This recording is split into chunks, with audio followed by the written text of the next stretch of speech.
जब देश ने आतंक के खिलाफ ऑपरेशन सिंदूर चलाया, तब बॉलीवुड क्यों खामोश रहा? क्या ये चुप्पी डर की निशानी है या कुछ और? 22 अप्रैल 2025 को पहलगाम में एक टेरर अटैक हुआ, जिसमें 26 लोग मारे गए। इसके जवाब में 7 मई को भारत ने ऑपरेशन सिंदूर शुरू किया। पाकिस्तान और पीओके में 9 आतंकी ठिकानों पर सटीक हमले किए, जिसमें लगभग 100 आतंकवादी मारे गए। इस महत्वपूर्ण ऑपरेशन के बाद देशवासियों ने बॉलीवुड से प्रतिक्रिया की उम्मीद की। मतलब, इनकी प्रतिक्रिया से कुछ फर्क नहीं पड़ता है, पर वो जो देश में रह रहे हैं उनका उस हिसाब से फर्ज बनता है। पर most of the Bollywood celebrities ने अपनी प्रतिक्रिया देना उचित नहीं समझा। जिस देश ने उन्हें इतना प्यार, नाम दिया है, उस देश के लिए उन्हें प्रतिक्रिया देना उचित नहीं समझा। जिसमें कुछ सेलिब्रिटीज को पाकिस्तान से कुछ ज्यादा ही आकर्षण है, बॉलीवुड सेलिब्रिटीज ने कुछ चंद फॉलोअर्स के लिए एक स्टोरी या एक मैसेज देना सही नहीं समझा। बॉलीवुड वालों को पाकिस्तान से कितना प्यार है, इसके कुछ किस्से बताता हूँ। पहलगाम में टेरर अटैक होने से पहले पाकिस्तानी एक्टर फवाद खान और इंडियन एक्ट्रेस वाणी कपूर, इनकी बॉलीवुड मूवी अबीर गुलाल रिलीज होने वाली थी। इस मूवी को बहुत क्रिटिसिज्म मिल रहा था लोगों की तरफ से, क्योंकि जाहिर सी बात है, आप पाकिस्तानी एक्टर को कैसे कास्ट कर सकते हैं। पर बॉलीवुड की दोगली एक्ट्रेस दिया मिर्जा ने फवाद खान का स्टांस लिया। ऐसे थोड़ी होता है, पाकिस्तानी है तो फलाना ढिमकाना। पर उसी फवाद खान ने अपने भारत के ऑपरेशन सिंदूर के लिए कावर्डली अटैकर कहा। अब कहाँ गई दिया मिर्जा? जितने भी पाकिस्तानी सेलिब्रिटीज ने इंडियन एंटरटेनमेंट इंडस्ट्री में काम किया है, जैसे महिरा खान, मावरा हुच्चाने, फवाद खान, उन्होंने भारत के ऑपरेशन सिंदूर के बारे में भला बुरा कहा है। ये जानते हुए कि उनके देश में जो आतंकवाद पल रहे हैं, उन्होंने ही ये टेरर अटैक किया।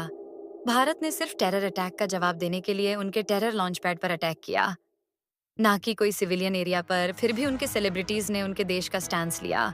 बॉलीवुड वालों को ये चीज पाकिस्तानी कलाकारों से सीखनी चाहिए। टाइम आने पे अपने देश की साइड किस तरह लेते हैं। बॉलीवुड वालों को सिर्फ पैसा दो, तब ये मुंह में लेने के लिए भी तैयार हो जाएंगे। बॉलीवुड का एक बड़ा सितारा शाहरुख खान, जिसे इस देश ने इतना सारा प्यार, पावर, पैसा दिया, उसने एक स्टोरी डालना सही नहीं समझा, क्योंकि उनके पाकिस्तानी फॉलोअर्स कम हो जाएंगे। उनका टाइम टू टाइम पाकिस्तान के लिए प्यार झलकता है। दूसरे बड़े कलाकार की बात करें, सलमान खान, उनका तो अलग ही किस्सा है। अभी 2 दिन पहले पाकिस्तान की डीजीएमओ की तरफ से भारत को फोन आता है सीज फायर के लिए।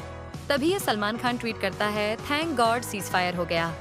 उन्होंने ना ऑपरेशन सिंदूर, ना पहलगाम टेरर अटैक के समय ट्वीट किया, पर जैसे ही सीज फायर की न्यूज आई, उन्होंने लगेज ट्वीट कर डाला। पर पाकिस्तान ने जिस दिन सीज फायर हुआ, उसी दिन सीज फायर का उल्लंघन किया।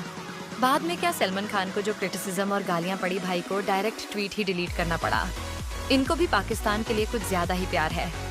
बॉलीवुड का एक और बड़ा कलाकार आमिर खान, उन्होंने भी कोई रिएक्शन नहीं दी। पर ये भूल रहे इनका समय कुछ खास नहीं चल रहा है, और उनकी अभी फिल्म भी रिलीज होने वाली है। फिर ऑडियंस भी उनकी फिल्म को कोई रिएक्शन नहीं देगी। बॉलीवुड के एक सीनियर एक्टर है जो नाम के सीनियर है, उनके फॉलोअर्स क्यों नहीं बढ़ रहे? उनको इसके ज्यादा टेंशन में रहते हैं। हाँ, अमिताभ बच्चन की बात हो रही है। उन्होंने सब होने के बाद लोगों के क्रिटिसिज्म के डर से आखिरी में ये एक स्टोरी डाली। और भी बहुत सारे सेलिब्रिटीज हैं जिन्होंने कुछ रिएक्शन नहीं दी, और कुछ सेलिब्रिटीज ने पोस्ट डालकर डिलीट कर दी, जहां पर साउथ इंडियन स्टार्स जैसे रजनीकांत और कमल हासन ने तुरंत इंडियन आर्मी की तारीफ की। पर अब आप कहोगे, उनकी मर्जी, उनके रिएक्शन से कुछ फर्क नहीं पड़ता। हॉलीवुड के सेलिब्रिटीज देखो, वो अपने देश के लिए कैसे स्टैंड्स लेते हैं। देशभक्ति सिखाई नहीं जाती, वो अपने आप आ जाती हैं। जिस देश ने तुम्हें इतनी सारी चीजें दी, उस देश के लिए तुम उस देश का स्टैंड भी नहीं ले सकते हो। अब बात रही उनकी मैसेज या पोस्ट से, कोई फर्क नहीं पड़ता। पर फर्क पड़ता है भाई, आप सेलिब्रिटी हो, आपका इन्फ्लुएंस है सोसाइटी पर, आपके इन्फ्लुएंस से बहुत फर्क पड़ता है। याद रखो, इन्हें सेलिब्रिटी की तरह रखे, इन्हें बाप मत बनाए। तो आज के लिए इतना ही, मिलते हैं अगली वीडियो में।